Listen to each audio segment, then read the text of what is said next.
Welcome back to the Thinking Crypto podcast, your home for cryptocurrency news and interviews.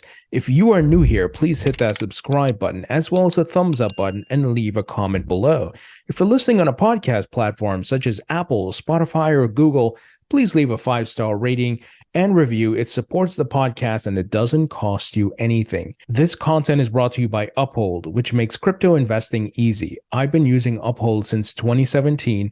They're one of my go-to exchanges. They have 10 plus million users, 250 plus cryptocurrencies, and they're available in 150 countries. You can also trade precious metals and equities on Uphold. And like I said, I've been using this platform since 2017, so I can vouch for it.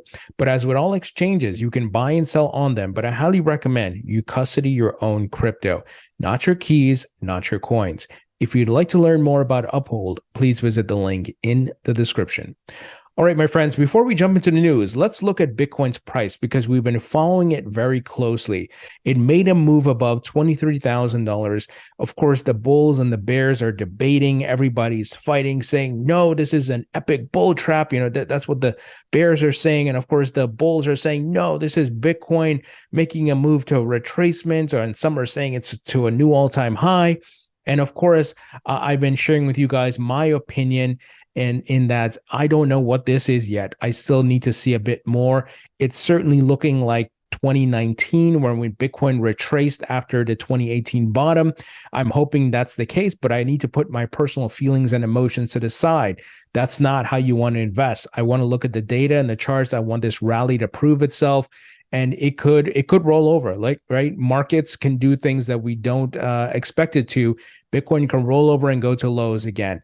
And I'm not saying I want that to happen. I want, of course, the retracement, Bitcoin going to $40,000 to $50,000, at which point I'll take profits. If Bitcoin does roll over, I'll dollar cost average in again and continue my strategy of accumulation.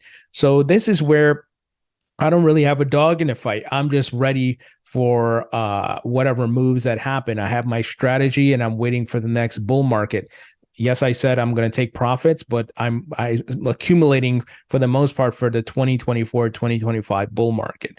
So that's how I'm looking at things. So we'll see what Bitcoin does. You know, right now it's at 22,984, Ethereum at 1,631, BNB at $308, XRP looking strong, just over 42 cents.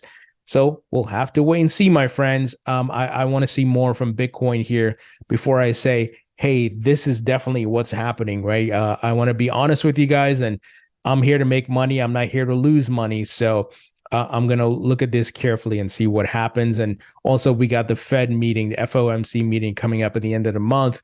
So that'll also impact markets, you know, depending on what the Fed decides to do.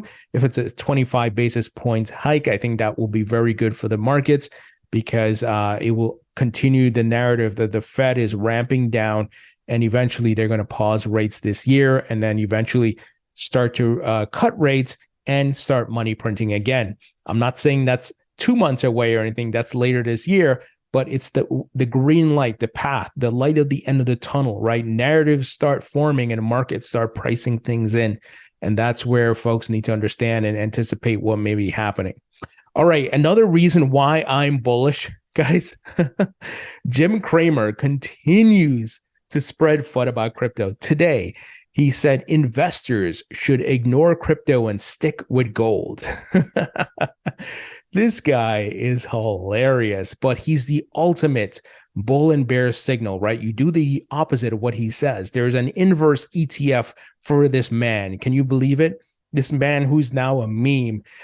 People are using his signals, what he says, and do the opposite, and they're making money. If you remember, he cried on TV about Meta's stock price. Meta is up 50% since he did that in late last year, right? One user here on Twitter did a great job consolidating some of the headlines, the FUD headlines we saw over the past month, guys, that were saying crypto is crap, it's garbage, don't put your money in it. And of course, we see it's up, right? Since these folks make the statements. Now, Jim Cramer made quite a few statements, but there's one from December 23rd, which I think was significant because the video made big headlines and it was getting circulated on social media, where he said, Jim Cramer said, "I would not touch crypto in a million years," right? He said this on TV, of course, and then Bill Gates on the 12th, January 12th of this year, pours cold water on Web3 and crypto. So Bill Gates continues to go around being a skeptic, but we know his foundation and different things he's working with involves crypto and blockchain.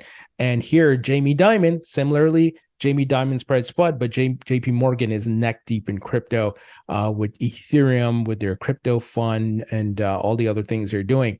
So Jamie Dimon at Davos, of course, around January 19th said crypto is like a pet rock, decentralized Ponzi and so forth, but they put these statements out there and the price is up.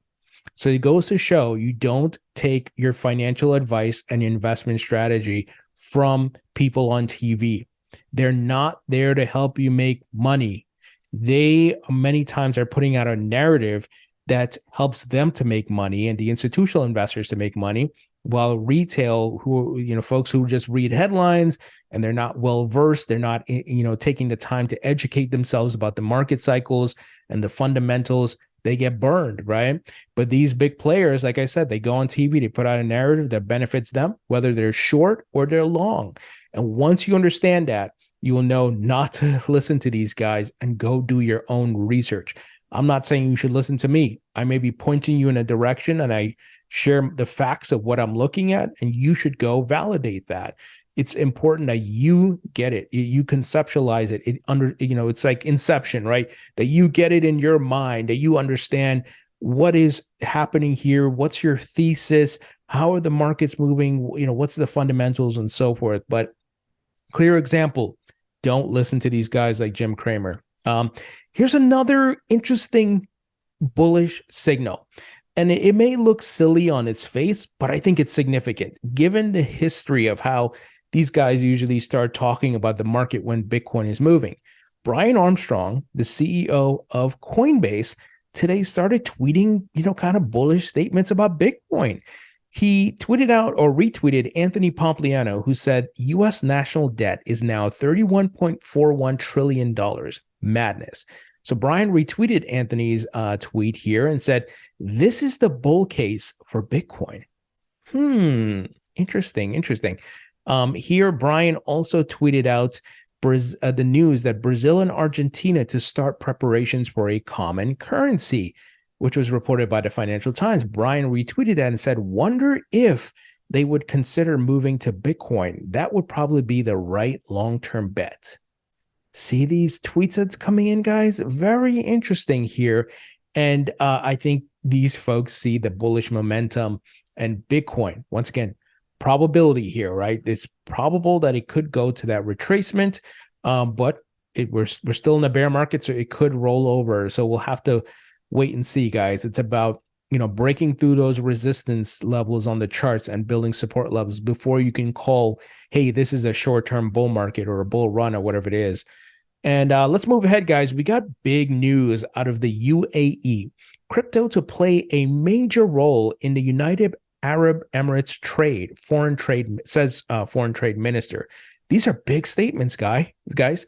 Wow, right? You're seeing crypto being talked about in an economic way. We're going to use this to conduct trades, and we're going to have this part of our economy, and we're going to make these investments and so forth. So the UAE's Minister of State for Foreign Trade, Tani Al-Zayodi, noted that as the country has attracted a lot of talent from the crypto sector, the UAE now needs to roll out the correct regulation to support further growth. This is happening globally, my friends. Crypto regulations, I think, are going to come this year.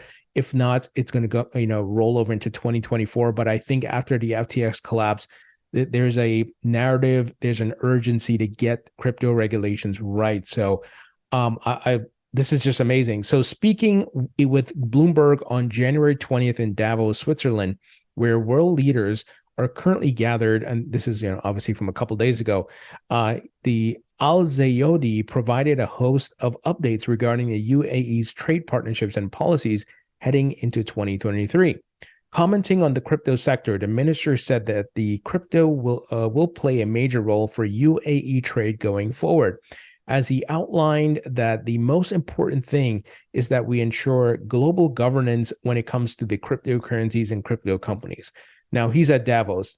You think he's the only one thinking about that or talking about that? You have all these country representatives and leaders there. They're all on the same page, my friends. Maybe the one exception will be China, but I've been on record. China will eventually capitulate and reverse any cryptocurrency bans that they have, because this is going to be the economy, guys. This is what's going to drive GDP and so forth.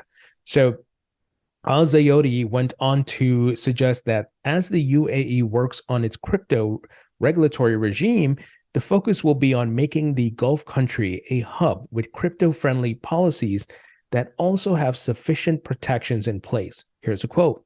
We started attracting some of the companies to the country with the aim that we'll build together the right governance and legal system which are needed.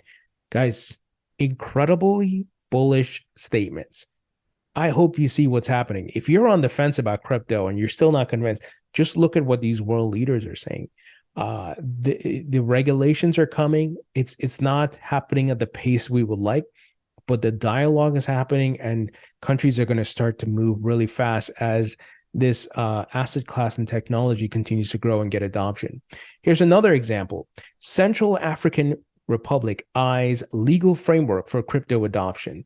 A 15-member committee is tasked with working on a legal framework that will allow cryptocurrencies to operate in Central African Republic and expedite the development of the national economy. So, like I said, this is going to be a big part of economies, GDP growth, all that stuff. It's coming, my friends. And I think we're seeing all the signs here. So I'm going to try not to butcher this name. My gosh. According to Faustin Archange Tudera, the president of CAR, C-A-R, which is a Central African Republic, cryptocurrencies can potentially help eradicate the country's financial barriers. He believed in creating a business-friendly environment supported by a legal framework for cryptocurrency usage. A rough translation of the official press release reads, with access to cryptocurrencies, the monetary barriers existing until now will disappear. The main objective of the measures adopted by the government being the development of the national economy. See what's happening here, my friends? He tweeted it out, by the way. This is happening globally. And I think it's clear as day. This is the future. And get on board, get in early, take your position, and be patient. You got to hodl, right? Because there's still, once again, the regulations that need to be figured out. And then the market cycle is playing out, right? Bull and bear. You can't ignore those things. It's not going to happen based on your emotions and feelings of when you want it and your bias. It's going to happen according to the market cycles and the regulations. But take your positions at the lows, of course, not at the tops, not when everybody's euphoric, not when Uber drivers are talking about crypto and so forth. When there's blood on the streets, that's when you want to take your position. All right, let's move ahead. Hester Perice, SEC Commissioner Hester Perice, who I've had on the podcast many times. She's obviously an advocate for crypto, has been fighting on behalf of the industry. She gave a speech recently, and one user here called out what she had to say on DeFi. So he said, fantastic speech from Hester Perice at the Digital Assets at Duke conference from this past weekend. It's lengthy and well worth reading in its entirety, and don't miss some entertaining footnotes in there. This passage on DeFi particularly caught my eye, and it says here, attempts to force DeFi into a traditional regulatory framework likely would produce a system in which a few large companies operated registered DeFi front ends. Sounds a lot like centralized finance. Hester is absolutely right here, and that we got to figure this thing out. And we know there's a lot of incumbents who are trying to stop DeFi, but they can't. The technology is here. So it's best they put the guardrails in place and regulate it. Yes, you have to make sure there's regulations, but it has to be balanced regulations. It can't be draconian, and it can't stifle innovation. We got to find a balance because the technology is here to stay. It's going to grow overseas if the United States does not get this right. Now, let's talk about Grayscale, guys, because the vultures are swarming here. They're circling around Grayscale and GBTC.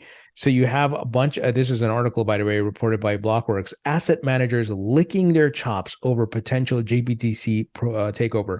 More than 100 institutions have engaged with an online campaign seeking to force an uncomfortable conversation around alternative visions for GBTC. So, with the Genesis collapse and filing of bankruptcy, and of course they still owe Gemini Earn customers their funds, things are not looking good. And I've been beating the drum here saying, look, all emotions and feelings aside, where there's smoke, there's fire. I'm worried here. There's even reports that Cathie Wood, ARK Invest, dumped their GBT shares, I think, but don't quote me on that. I couldn't find a solid report on that, but I'll keep looking. But people recognize what's going on here, right? If you have a major hole of over $1 billion for one of the companies owned by DCG, Grayscale and the other companies could be affected, right? You just have this kind of contagion within DCG. So let's see what happens. But, Osprey and these other companies are looking to grab up GBTC and 3IQ as well, and a bunch of other people. So let's see what happens. I've been on record saying, I tweeted at Barry Silbert, he needs to call up the guys at BlackRock and let them take over, because they'll be able to give them the bailout, and they can merge it with the Grayscale Bitcoin Spot Trust, and maybe they can get a Bitcoin Spot ETF. Who knows? But we'll have to wait and see. Now, interesting news from Jeremy Allaire at Circle, which of course is the creator of the stablecoin USDC.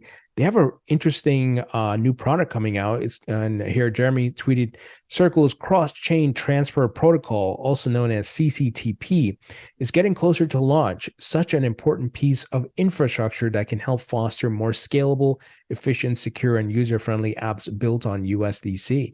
So big move here by Circle.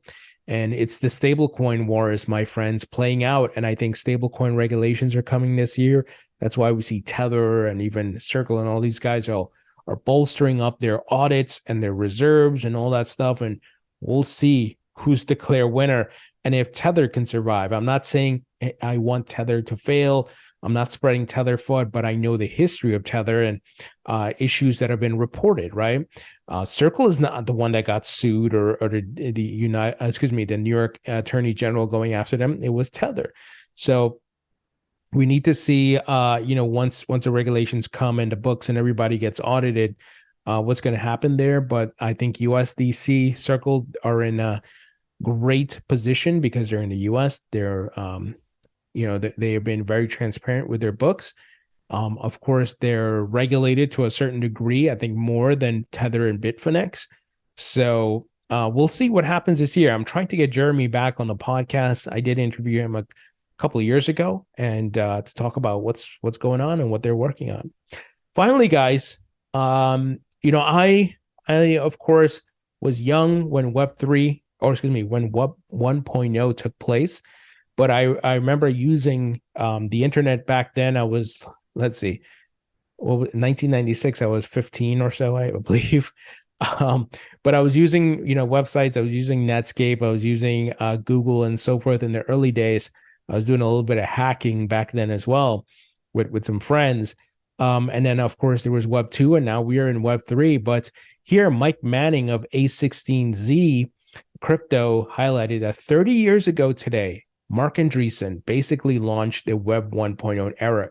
So those of you who know your history, Marc Andreessen created the Mosaic browser, and of course, eventually founded Netscape, and we know the rest is history, right? And Marc Andreessen formed, of course, with Ben Horowitz, Andreessen Horowitz. They've made incredible investments and developments in Web 1.0, Web 2.0, and of course, they're now here in Web 3.0.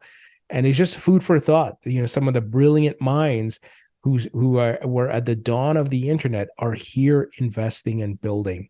And these are things that I'm looking at, guys. Who's here, who's investing, who's participating, not what they're just saying, but what are they doing? And it's clear as day. These guys at Andreessen Horowitz are big time investors and believers, and they're building as well. So incredible how far we've come. And it's incredible that Marc Andreessen and these guys are still here. I really, really want to interview Marc Andreessen just to talk about that evolution, Web 1.0 to 2 to 3. Just incredible stuff with this technology. And I'm glad I'm here early and I have the capital to take a position and I understand it. I'm not a kid like I was in the 90s learning about Web 1.1. I'm here in Web 3.0 and I can take advantage of this to get financial freedom. And I hope you guys are looking at it the same way. But that's the news. Let me know what you think. Leave your thoughts and comments below. Hit the thumbs up button, share this video, and I'll talk to you all later.